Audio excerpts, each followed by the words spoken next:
मात्र पाकिस्तानकडून प्रत्युत्तर येण्याची खरंच कालच्या ऑल पार्टी मीटिंगमध्ये डिएस्केलेशनची आम्ही चर्चा केली. आमच्या सगळ्यांचीच इच्छा होती की हे युद्ध वाढवू नये अशी काल सविस्तर चर्चा ऑल पार्टी मीटिंगमध्ये झाली आणि आम्ही सगळ्याच पक्षांनी एका सुरामध्ये भारत सरकार आणि लष्कराबरोबर आपण आहोत असं काल ठरलं. आणि सोशल मीडियावर कोणीच काही चुकीचं लिहित असेल तर ते दोन्ही बाजूनी थांबवलं गेलं पाहिजे, कोणी राजकीय पक्षाचे लोक असतील तरी. आणि आमच्यासारख्या सगळ्या लोकप्रतिनिधींनी जे काही स्टेटमेंट्स करू किंवा सोशल मीडियाच करतील ते त्याच्यात कोणी कुणावर टीका करायची नाही. आता आपण सगळे भारताबरोबर आहोत हे सातत्याने जगामध्ये हा मेसेज केला पाहिजे. याची सविस्तर चर्चा काल ऑल पार्टी मीटिंगमध्ये झाली. पाकिस्तान जर हल्ले प्रति हल्ले करतोय आपण एक करतोय हे खूपच युक्रेन सारखं होऊ नये. कालच कालच्या ऑल पार्टी मीटिंगमध्येच माननीय अटलजींचं एक स्टेटमेंट कोणीतरी वाचून दाखवलं. त्याच्यात आदरणीय अटल बिहारी वाजपेयी साहेबांचं स्टेटमेंट असं आहे की युद्ध सुरू आपण करू शकतो पण युद्ध थांबवायचं कसं हे खूप मोठं आव्हान असतं. आणि अर्थातच भारताकडून युद्ध करायची आपली इच्छा नाही. आपण डिएस्केलेट करण्यासाठी जे काय करायला लागेल ते केलं असं करायला पाहिजे अशी एक भूमिका काल सगळ्यांची होती. आणि कुठल्याही सिव्हिलियन्सवर भारत अटॅक करणार नाही हे भारताचं धोरण आहे आणि ते कालही होतं, आजही आणि उद्याही त्याच्यात सातत्य राहील. पण युद्ध थांबताना दिसत नाहीये कुठे. कालपासून आपण पाहू शकतो की आतापर्यंत पण वॉरची चर्चा सुरू आहे. त्यांच्याकडनंही आणि आपल्याकडनंही प्रति हल्ले सुरूच आहेत. मग आता पुढे काय होईल याचं असं काय विश्लेषण मला वाटतं? Hard to tell. आता डिएस्केलेट कसं करायचं ह्याच्यासाठी सगळ्यांनाच काम करावं लागेल. आणि जयशंकरजींनी जवळपास 10-11 देशांची आज सकाळीच ते बोललेले आहेत. काल त्याचा उल्लेख कालच्या मीटिंगमध्ये झाला. त्यामुळे सातत्याने 24/7 मिनिस्ट्री ऑफ एक्सटर्नल अफेअर्स हे काम करतंय आता. त्याच्यामुळे बघूया पुढे काय होतं. आंतरराष्ट्रीय स्तरावरून असं म्हटलं जातंय की पाकिस्तानने युद्ध थांबवावं कारण अमेरिकेने सुद्धा म्हटलंय. मात्र पाकिस्तान कुठल्याही परिस्थितीत ऐकायला तयार नाही आणि तुर्कीने त्यांना पाठिंबा दिला, चीन सुद्धा पाठिंबा देते. त्यामुळे एकाच वेळी दोन राष्ट्राविरोधात लढायची वेळ येईल असं वाटतं. बघूया आता. इट्स टू अर्ली टू से. एक मिस्रीजींचं स्टेटमेंट 1 तासापूर्वीच आलं होतं, तुम्ही ते ऐकलंही असेल. त्याच्यामुळे मला वाटतं त्यांनी एक खूप क्लिअर स्टेटमेंट 1 तासापूर्वीच MEAने केलेलं आहे. त्याच्यावर वेगळं काही बोलणं ही आत्ता ती वेळ नाही. त्याच्यामुळे जे काय सरकार तुम्हाला सांगते ते ऐकायचं आणि एक जबाबदार भारतीय म्हणून आपण सगळ्यांनी त्याच्यावर जितकं कमी बोलू तितकं जास्त योग्य आहे. थोडक्यात आता सरकार जे ठरवेल त्या निर्णयाच्या पाठीशी पूर्ण देश मागे. हो असंच असतं. अशा परिस्थितीमध्ये असंच असतं.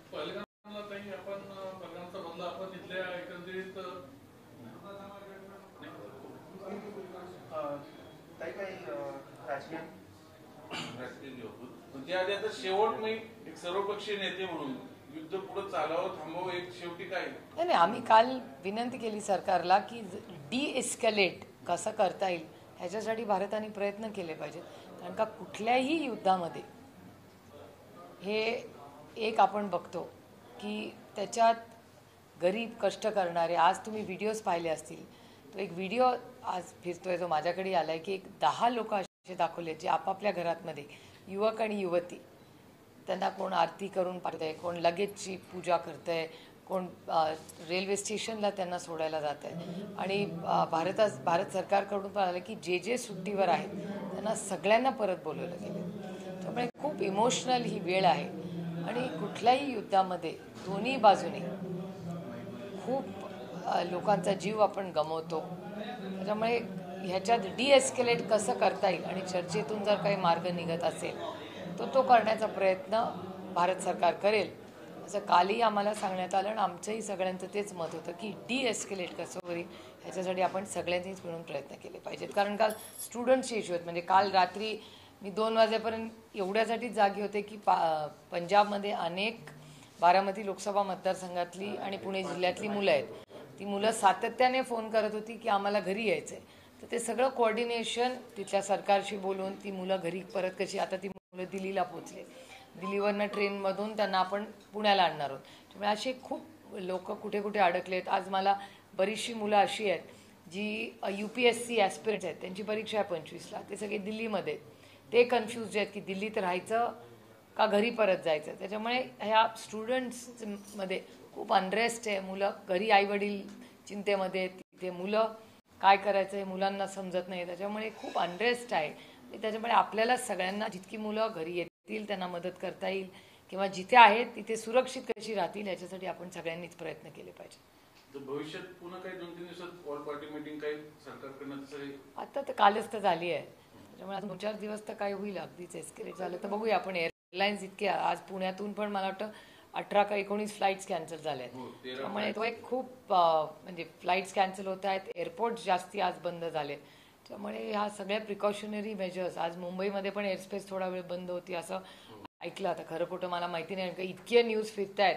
आणि काल त्याच्याबद्दलही ऑल पार्टी मीटिंगमध्ये चर्चा झाली की ज्या फेक न्यूज फिरत आहेत त्या काही करून आपण सगळ्यांनी मिळून कंट्रोल केल्या पाहिजेत. आणि आपण जबाबदारीने काही असो, आपण जर काही आपल्याकडे आलं ते फॉरवर्ड केलंच पाहिजे. हा आग्रह काही दिवस आपण सगळ्यांनी स्वतः, आणि त्याची सुरुवात माझ्यापासून मी केली पाहिजे, की फॉरवर्ड करायला आपण थोडे दिवस स्वतःवरच कंट्रोल ठेवला पाहिजे.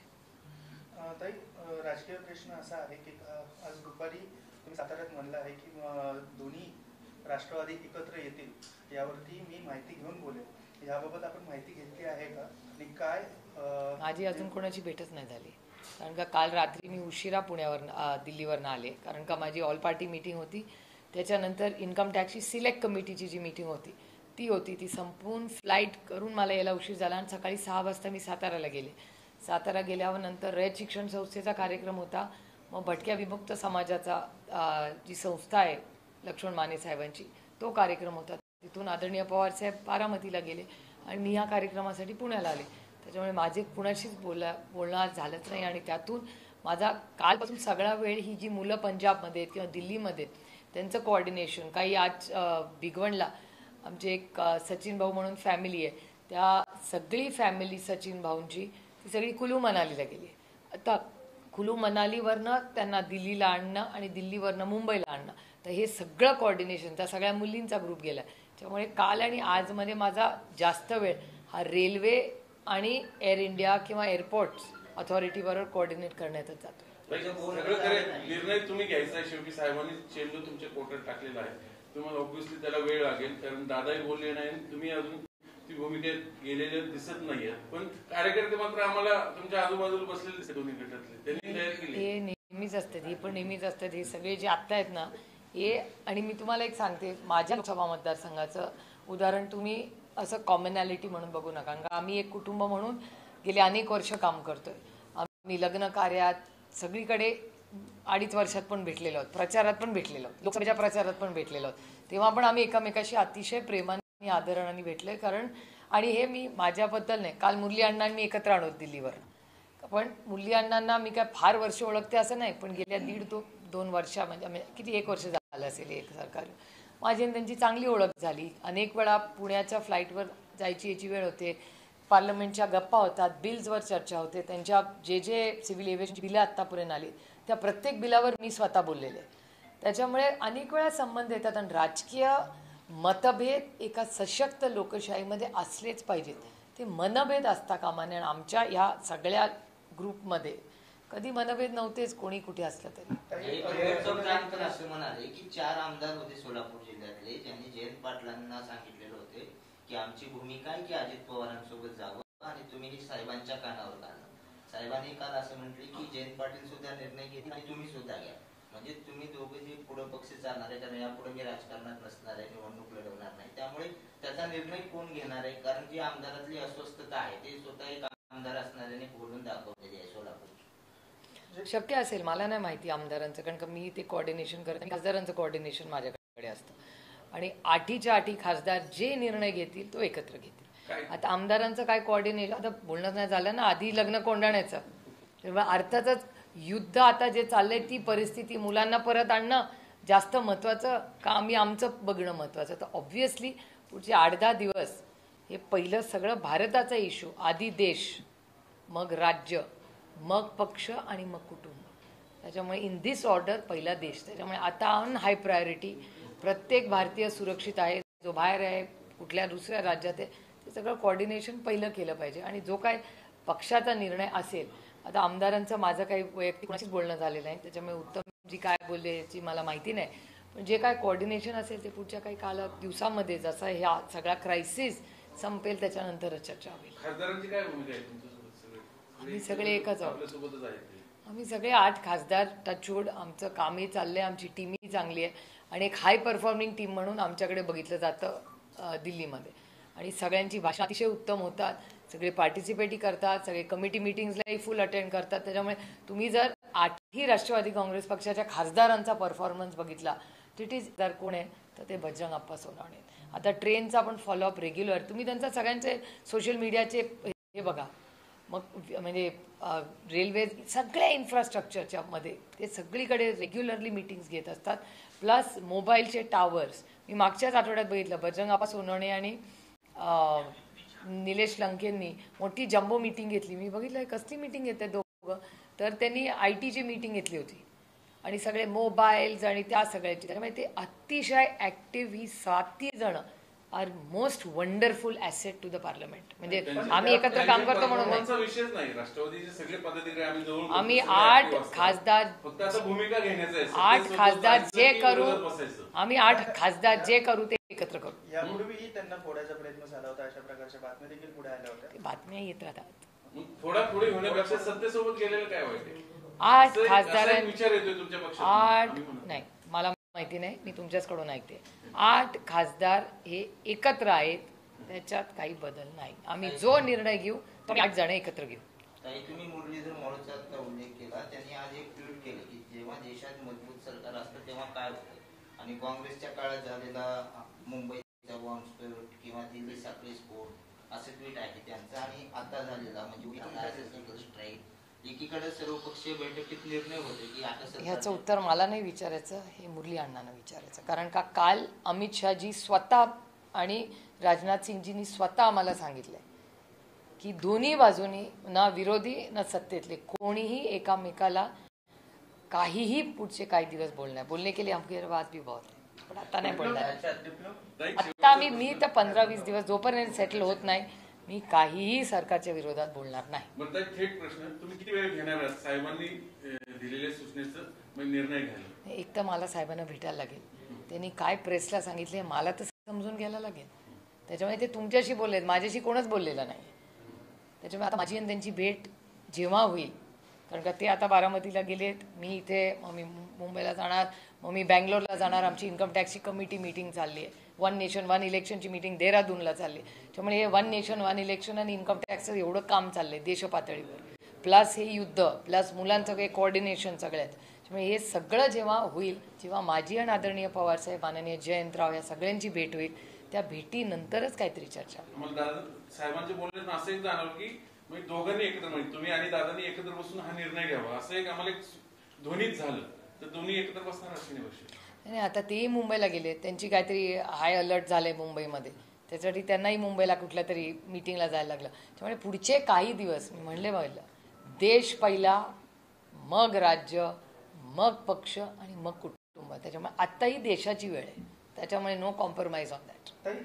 तुम्ही आता युद्धाबद्दल एक महत्त्वाचं स्टेटमेंट, विद्यार्थ्यांना परत आणायचं, म्हणजे विद्यार्थी नेमके कुठे अडकले?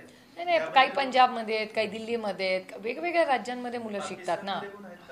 नाही, मला पाकिस्तानचं नाही माहिती. मी आपल्या देशामध्ये मुलं जी बाहेर आहेत, आई वडील नर्वस आहेत. आता पंजाबमध्ये मुलं आहेत नर्वस आहेत, आई वडील, त्यांची इच्छा आहे मुलांनी परत यावी. पठाणकोटच्या मुली काल रात्रीच गाडीतून बसून गेल्या, मग ही मुलं पॅनिक झाली की आम्ही काय करू.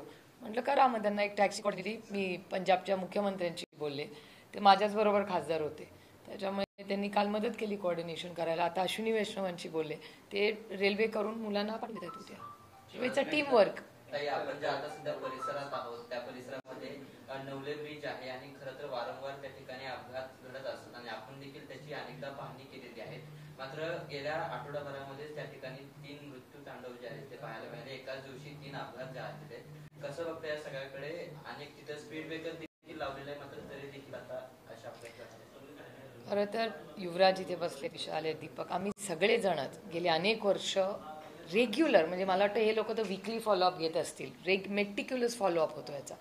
आणि हे करत असताना आमचे सगळ्यांचे प्रयत्न आहेत की 0 ॲक्सिडेंट. जसं नवले ब्रिजमध्ये जेव्हा ॲक्सिडेंट्स व्हायचे नऱ्याला, तेव्हा आम्ही माननीय गडकरी साहेबांची मदत घेतली होती आणि त्यांनी एक NGO आम्हाला रेकमेंड केला होता. तेव्हापासून तिथले ॲक्सिडेंट्स ऑलमोस्ट शून्यावर आले. परवाच एक गालबोट लागलं, पण त्याच्यात तो टाइम बर्बाद कर रहे.